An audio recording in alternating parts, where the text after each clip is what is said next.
Quiero, en primer lugar, expresar mis más sinceros agradecimientos a la Asociación Colombiana de Hematología y Oncología, a su junta directiva, de manera muy especial a la doctora Virginia Bello, su presidenta, por esta gentil invitación que me honra.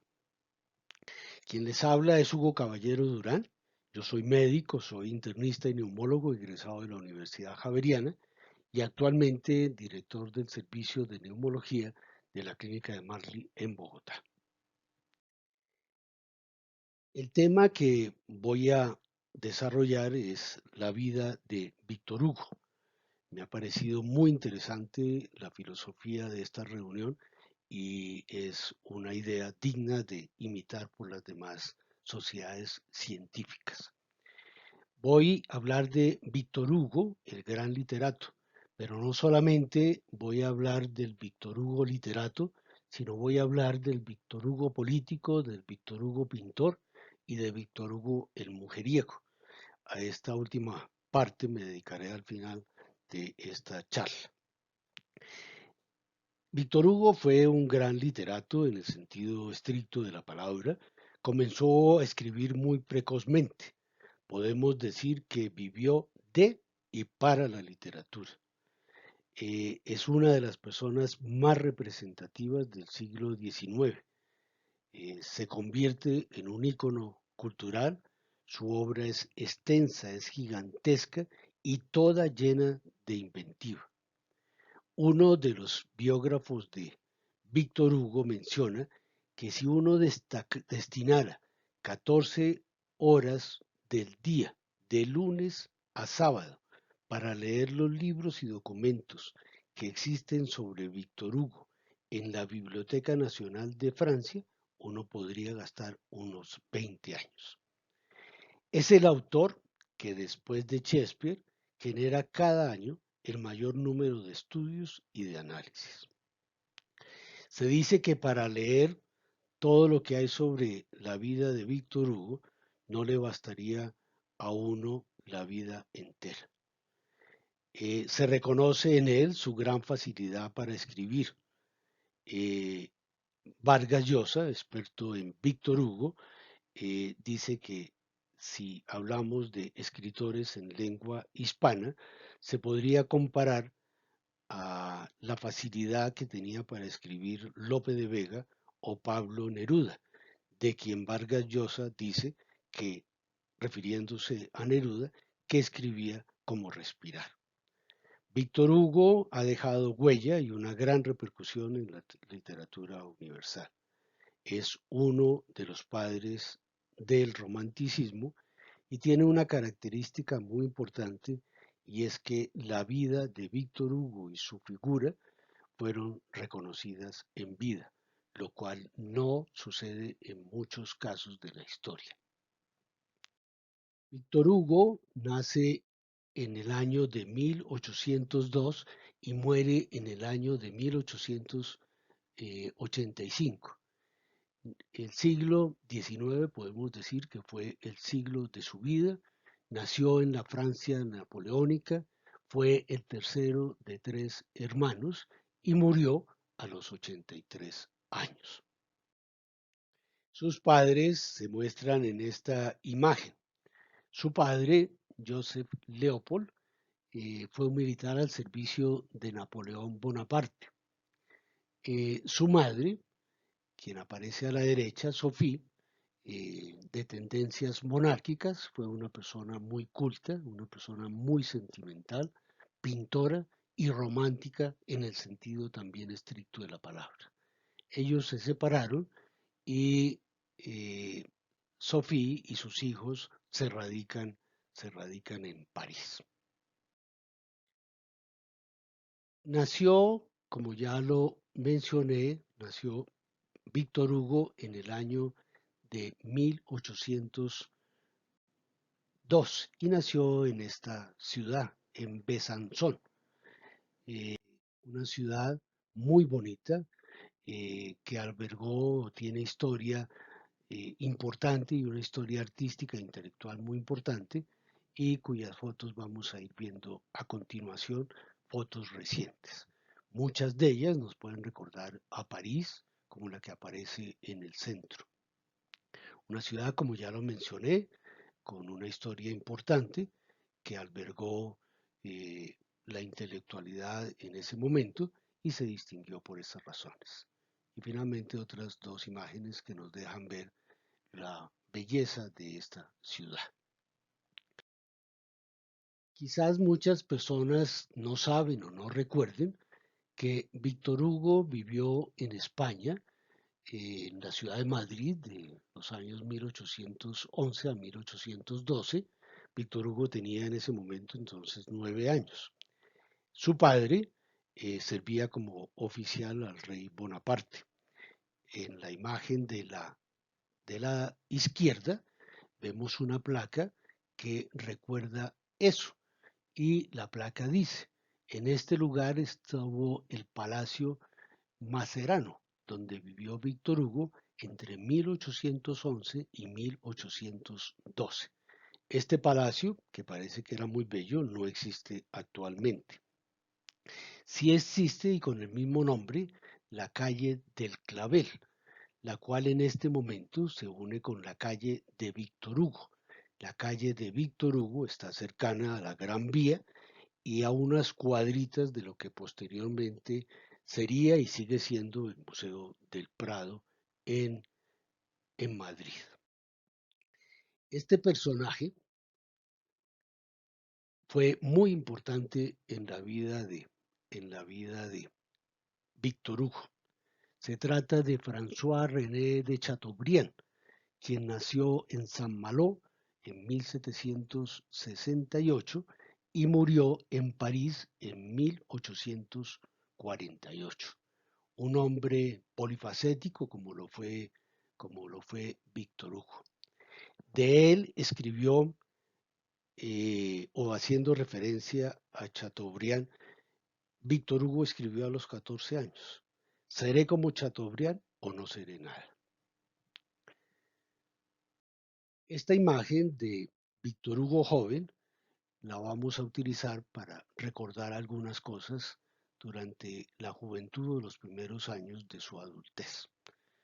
Víctor Hugo fue precoz y lo fue, como lo vamos a ver a continuación, por muchas razones.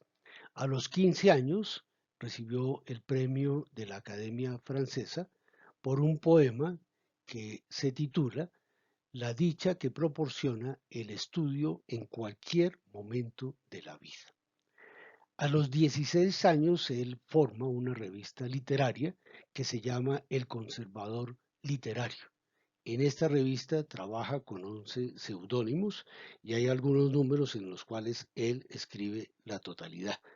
En ese momento recibe elogios, recibe insultos, recibe diatribas, siendo él mismo el autor de todos los artículos y teniendo el mismo estilo en todos ellos. Se casó en el año de 1822 cuando tenía 20 años. Y lo digo como cosa curiosa y simpática, se casó siendo virgen. Esto lo digo porque ya posteriormente, y como lo mencioné al principio, voy a hacer referencia al Víctor Hugo mujeriego que no fue, por lo menos, antes de que llegara a los 20 años de vida.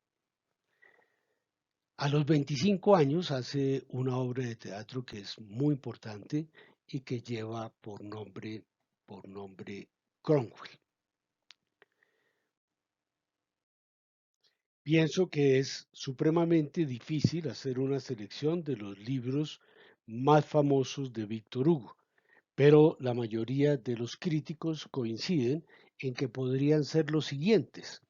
El primero, Oliver Cromwell, que fue en 1827. Cromwell realmente no es un libro como tal, es una obra teatral compuesta de 5 actos, escrita por Víctor Hugo en 1827. Y es un retrato histórico de la Inglaterra del siglo XVIII y del Lord Protector Oliver Cromwell. Otra obra muy connotada Es el último día de un condenado a muerte que la escribe Víctor Hugo en 1829. Es la vida de una persona que espera la muerte y oye discurrir su conciencia. Va narrando al lector el camino de la agonía hasta llegar a la muerte. El recurso literario que utiliza Víctor Hugo es el monólogo interior, convirtiendo a este relato en una de las primeras novelas modernas y más completas. Esta novela fue censurada y fue prohibida. Y sin lugar a dudas, Nuestra Señora de París es una de sus dos obras más importantes. Víctor Hugo la escribe en 1831. La situación económica de Víctor Hugo no era la más favorable y un editor le pide que o le ofrece que escriba un libro en el cual no puede demorarse más de un año y él escribe Nuestra Señora de París. Eh, y la escribe y la termina antes del año y antes de cumplir 30 años. En Nuestra Señora de París, él describe los amores platónicos de Quasimodo con Esmeralda, una gitana hermosa. Describe a Quasimodo como un campanero que era deforme, desgraciado físicamente, mas no espiritualmente, vivía en Notre Dame, era sordo, casi mudo, solamente tenía un ojo y era un personaje físicamente siniestro y monstruoso, pero interiormente era todo lo contrario. Los personajes más importantes de Nuestra Señora de París son, además de Quasimodo y de la gitana Esmeralda, el capitán Febo, que aspiraba a contar con el amor de la gitana, y el padre Claudio, que sería lo que actualmente llamaríamos el párroco de Notre Dame. Pasamos a la siguiente obra, que sin duda alguna es una de las grandes novelas del siglo XIX y una de las grandes novelas de la historia de la literatura. Se trata de Los Miserables, que Víctor Hugo escribió en el año de 1862. Es un paradigma del romanticismo francés. Él la escribe en el exilio, la termina cuando él tiene 60 años, tardó 2 años en escribirla. La novela es de estilo romántico, como ya hemos mencionado, y plantea una discusión sobre el bien y el mal, sobre la ley, sobre la política, sobre la ética, sobre la justicia y la religión. Los protagonistas más importantes en esta novela son los siguientes. Jean Valjean, un exconvicto al cual encierran durante 20 años por robar un pedazo de pan y posteriormente se convierte en un hombre ejemplar que lucha contra la miseria y contra la injusticia y que empeña su vida entera en cuidar a la hija de una mujer que tuvo que prostituirse para salvar la vida de su hija. Jean Valjean se vio obligado a cambiar varias veces de nombre, sin embargo fue apresado multitud de veces, eh, volvía y se fugaba y volvían nuevamente a recapturarlo. Estas fugas eran para eludir al comisario Javert, un policía inflexible que lo persigue convencido de que tiene cuentas pendientes con la justicia. De Los Miserables podemos decir que es un género literario a la medida del hombre y del mundo moderno. Se define como una novela total. El mismo Víctor Hugo decía palabras más, palabras menos lo siguiente. Mientras haya en la tierra ignorancia y miseria, libros como este siguen siendo útiles. Y finalmente voy a terminar la selección de estas 5 novelas o obras con El hombre que ríe. El hombre que ríe es la historia de un niño al que mutilan la cara cuando era muy pequeño. Su rostro queda con la forma de un bufón que parece estarse riendo todo el tiempo. Tiene, eh, como Quasimodo, una apariencia monstruosa por fuera, pero por dentro es un ser luminoso a pesar de todas sus desgracias físicas y las desgracias que le han ocurrido durante su vida. Pasamos a hablar de el Víctor Hugo político. Víctor Hugo político fue 2 veces parlamentario, se le reconoció como una persona conciliadora y debido a la resistencia contra Napoleón III debió exiliarse de Francia. Los exilios fueron a los siguientes puntos. Primero a Bruselas, que se señala en el círculo, después a Jersey, que se señala a la izquierda, y posteriormente se desplazó de Jersey a Guernsey, otra isla británica, otra isla que depende del imperio británico en ese momento. Muy cerca las dos islas, y de hecho sea de paso, cercanas las dos a San Malo, donde vivió y nació de Chateaubriand. Vamos a comentar un poquito de lo que fue la vida en el exilio de Víctor Hugo. El primer sitio donde se exilió fue en Bruselas.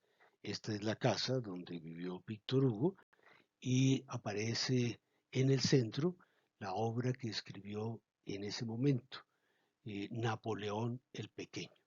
Esto irritó muchísimo, obviamente, a, a Napoleón III. De Víctor Hugo, Bélgica tiene muchísimos recuerdos.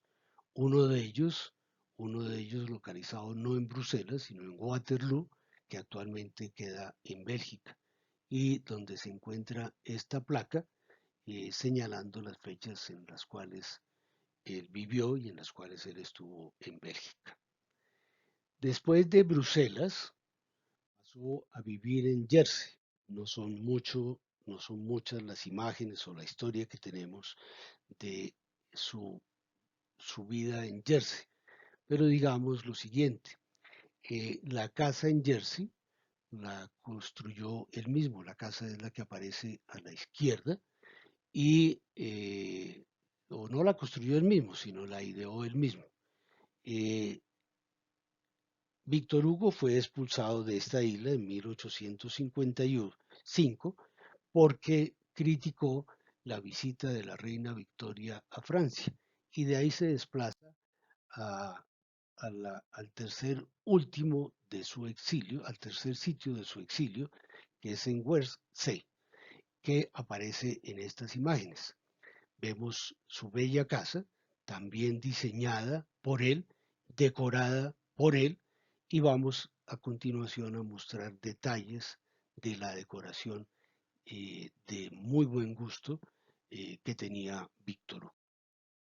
Estas son algunas de las imágenes, arriba y a la izquierda, la parte posterior de la casa, arriba y a la derecha, parte de su estudio.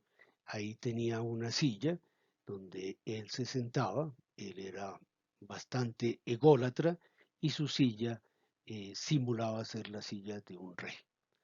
Vemos abajo a la izquierda uno de los pasillos y abajo a la derecha lo que era el tercer piso de esta casa y el lugar donde con mucha frecuencia escribía Víctor Hugo.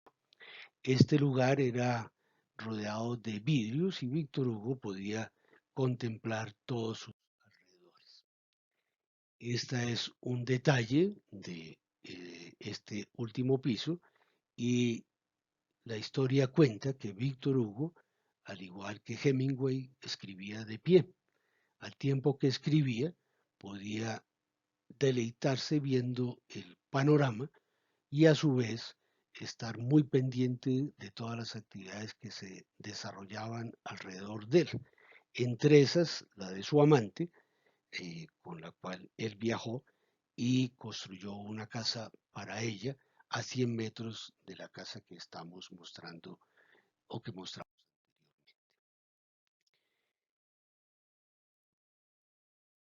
Antes de regresar a Francia y durante su exilio, en el par de islas que mostré anteriormente, ubicadas en el Canal de la Mancha, frente a la costa de Normandía, él escribió algunas de sus obras maestras, como fueron Los Miserables, Los Trabajos del Mar, El Hombre que Ríe y La Leyenda de los Siglos, entre otras. La casa, como ya lo mostré, es una obra de arte en sí misma, tanto por su diseño interior como por su decoración. Y repito, fue creación del propio Víctor Hugo. Retorna a Francia después de 20 años de exilio y lo hace en 1870. En ese momento ya había caído Napoleón III y se dice que lo recibió una cantidad multitudinaria de personas. Se habla de 1 millón de personas. No sé si a esa cifra se le pueda o no dar credibilidad. En la foto que vemos en este momento aparece arriba y a la derecha Víctor Hugo, más o menos a la edad que tenía en el momento que regresó a Francia. A la izquierda, una vista panorámica de su sitio de residencia en París. Al igual que lo que mostramos, este es un acercamiento a la casa que ahora es museo, donde vivió Víctor Hugo. Y vamos a mostrar algunas imágenes del interior, pasando rápidamente por ellas, pero pidiéndoles que se detengan en los detalles que se pueden observar. Los cuadros que adornaban la casa, los bustos que poseía. Este es un cuarto dedicado a escultura y a obras de arte chino, cosa que era muy atractiva para Víctor Hugo. Este es una de las mesas de comedor y observen ustedes que lo que tienen en común estas habitaciones es que la mayoría, el techo está decorado al igual que los pisos. Se observa muy especialmente en la imagen inferior. Aquí un detalle de la mesa, de una de sus mesas de trabajo mientras vivía en esta isla. Otros detalles, observemos la decoración del techo, observemos la decoración de la parte lateral. Poseía una gran colección de libros y bibliotecas bellamente decoradas en ese sentido. Detalles de su casa, donde se puede apreciar su gusto por el arte en todas sus diversas expresiones. Y este es un corredor que lo conducía al segundo, perdón, del segundo al primer piso de su residencia. Un detalle también de este mismo sitio, donde vemos la decoración del techo, la decoración de las paredes laterales y la decoración del piso. Todas ellas muy sincrónicas, muy armoniosas y con mucho gusto. Víctor Hugo, por sus ejecutorias, no solamente como políticos, no solamente como literato, sino como político, ha merecido que se hagan muchas esculturas en toda Francia. Voy a mostrar algunas que se encuentran en este territorio. Y señalo a continuación 3 que fueron hechas por Rodin, su coterráneo. Esta que acabo de señalar con la flechita, esta que es una obra muy interesante de Rodin, y esta que no pudo ser parte central del sitio que quería Rodin que fuera, donde aparece Víctor Hugo desnudo. Esta es algunas de las cosas que hacen que al recorrer Francia, eh, el residente y el turista recuerden a cada instante la vida de este importante literato y de este importante. Y pasemos al tercer aspecto de Víctor Hugo, y es Víctor Hugo el pintor. Voy a mostrar rápidamente algunos de los dibujos que él hizo. Pueden ver ustedes la calidad de sus dibujos, un detalle donde podemos apreciar el castillo, las casas de las viviendas, los alrededores de esta, y todo muy bellamente. Otro paraje que dibuja Víctor Hugo, y con toda precisión podemos observar la naturaleza, los árboles que se ven en este. Aquí tres obras de Víctor Hugo: el, el hongo, un, un crepúsculo del día, y una barca, una embarcación rumbo a la de esta, que me parece realmente espectacular por todos sus detalles. Muestra la finura, el tacto y la gran sensibilidad y el gran artista que era Víctor. Esta simulando una ola que parece que entrara dentro de nuestra.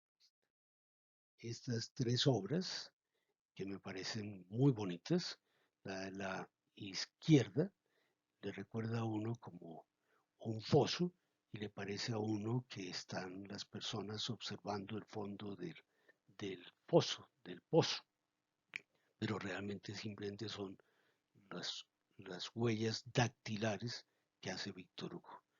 Un Cristo que se ve en el centro y detalles de una catedral eh, que me merece pues todos los elogios. Este es una obra que lleva por nombre El puente casi caído, y vemos, como ya lo he descrito, los diferentes detalles que uno puede apreciar en estas pinturas de enorme calidad. Basado en eso, basado en eso,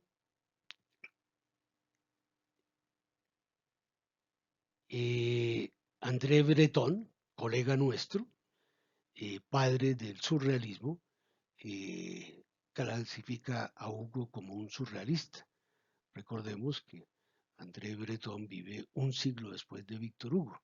Sin embargo, lo asimila, lo asimila mucho a otros surrealistas. Y hablamos de un Picasso, hablamos de un Dalí y hablamos de otros surrealistas de gran impacto.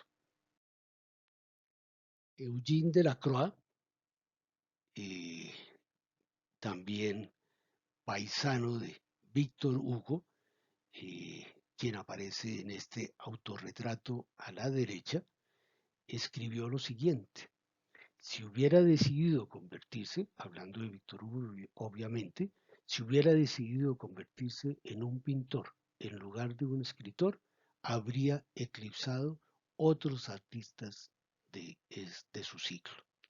Delacroix, haciendo un paréntesis, murió por tuberculosis, y haciendo otro paréntesis, uno de los cuadros más hermosos de Chopin es de Delacroix, y recordemos que al igual que Delacroix, Chopin murió como consecuencia de una tuberculosis.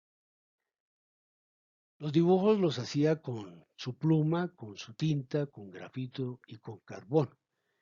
Y se dice de estas lo siguiente, de estos dibujos: muchas de las pinturas de Hugo han sobrevivido. Uno reconoce en ellas a un dibujante consumado, la audacia de su ejecución y un sentido de la poderosa creatividad. Charles Hugo escribe, refiriéndose a estas obras: una vez que el papel el lápiz y la tinta se han puesto sobre la mesa, Víctor Hugo se sienta y sin hacer un boceto preliminar, sin ningún tipo de preconcepto aparente, se pone a dibujar con una mano extraordinariamente segura. Creo que todos estaremos de acuerdo y coincidiremos con estas expresiones después de haber visto los dibujos que ya mostré en las imágenes. Y finalmente pasemos al Víctor Hugo mujeriego. Al Víctor Hugo, yo no sé si llamarlo Don Juan o más bien mujeriego, yo creo que nos quedamos con el segundo nombre. Víctor Hugo tuvo 4 hijos, 3 de ellos murieron. Una de las hijas que no murió eh, fue Adela, quien él quiso muchísimo. Él tenía una puerta secreta para que entraran por ella las mujeres. Siempre se ha dicho que Víctor Hugo, sin ser tacaño, era muy cuidadoso en su contabilidad y la contabilidad era bien curiosa. Los gastos extraños los llevaba en español, de tal manera que podría decirse que la lengua española era para Víctor Hugo la lengua del pecado entre comillas. Cuando él escribía vaca lechera, 50 centavos, quería decir que la mujer le mostró los pechos. Cuando él escribía toda completa, al frente ponía un franco y eso quería decir que Víctor Hugo pudo ver a la mujer completamente desnuda.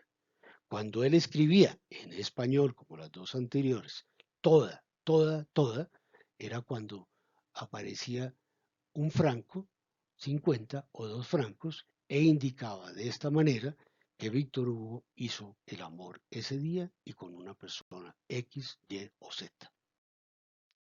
Víctor Hugo tuvo un amante que la vemos en esta imagen, Juliette Drut.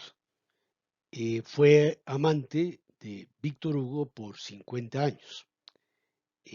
Anotemos que Adele, su esposa, tampoco fue muy fiel y fue infiel con uno de sus críticos literarios.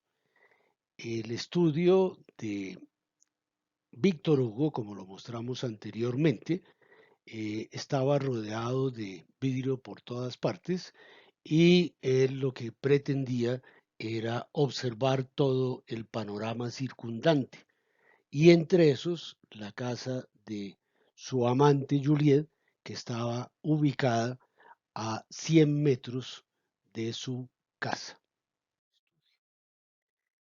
Y ya para terminar y en forma de epílogo, en esta foto aparece Víctor Hugo en el centro, rodeado de su familia.